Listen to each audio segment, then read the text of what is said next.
It's time to begin, and what a better way to start things off than with some NFL talk. For the first leg of the competition, we have Joe DiRienzo representing the veterans and Steve Normington for the rookies. After each question is asked, the two will debate the topic, and whoever wins will ultimately earn their team some points.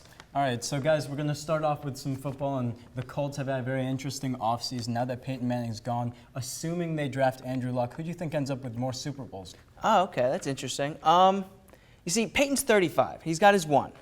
I'm going to go with Luck and the youth because he's got 10 years at least to win more than one. I'm going to stick with Luck. Okay. I'm going to go with Manning, and this is why. Think about Luck. He's going to a team completely dismantled, only won 2 games last year. All the players are getting out of there. Who wants to play there right now? Everything's up in the air. Manning's going to go to a playoff team. If he's as good of a prospect as people say he is, Luck will win no matter where he is. Peyton doesn't have enough years left to win any more than the one he's got. But there's no giving in sports. We've seen so many quarterbacks like Tim McCouch, Ryan Leaf, all these great quarterbacks just falling and fading. You know, you're right. I think the point that we should make out of this is that Peyton should have stood on the Colts because they didn't get any money. They didn't get very much off of their books getting rid of him. Could have had him for another year, taught Luck, maybe got their team back together, and then they would have both won Super Bowls. I can agree with that. I think, just so it's out there, Joe said he agreed, so I'm giving that one to Normington. Point one for the webcast. Second question.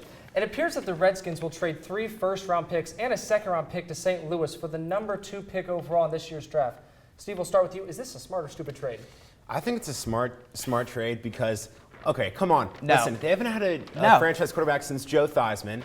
They are giving some things up, but Robert Griffin III, so athletic, he's ready to play, he's a smart guy, and you know he's going to work hard to Great player if you can build around him. You need picks to build around him. There's 3 first-round picks now that they don't have, second-round pick that they don't have. He can't play all the positions that they need. They do have Fred Davis. They have a decent offensive line. They have a good running game. You have to give them that.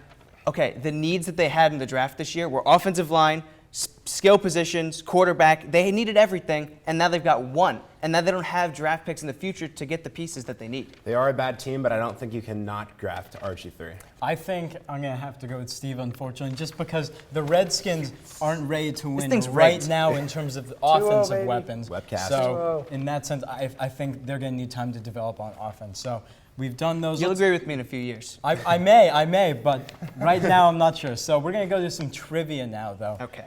First question we have is, what is the 40 time that was the fastest ran by a wide receiver this year at the combine? 4.33 or 4.36? Ding. It's a 4.36. 4.33 was the fastest by a corner. Ooh. All right, let me check. He knows his knowledge. DiRienzo got it right. Point one for DiRienzo. Yep, point for us. Second question. The highest vertical leap over the past 3 years for a running back, was it done by Ben Tate or Anthony Allen? Beep, Ben Tate. Beep, Anthony Allen. That one goes to DiRienzo. Normington, come on, man. I need you to step it up. Final He's an question. athletic guy. There we go. Yeah, last question, though. What is the weight that the players have to bench press? Ding, 225. All right. Correct. I'm sorry. That Sweep. We have a comeback there. We started with a 2-0 over for Steve and then 3 straight for Joe. This is depressing. Steve, I don't know what to tell you, man. I'm sorry, guys. I let you down, Steve, Matt. you started off well, though. I will give you that. We need better. Either way, after the first block, point one for the show. Webcast is definitely going to come back, though, and take this one from behind. But the first leg of the competition is complete. Stay tuned as our experts get ready to fight out in round 2 when we discuss the NHL.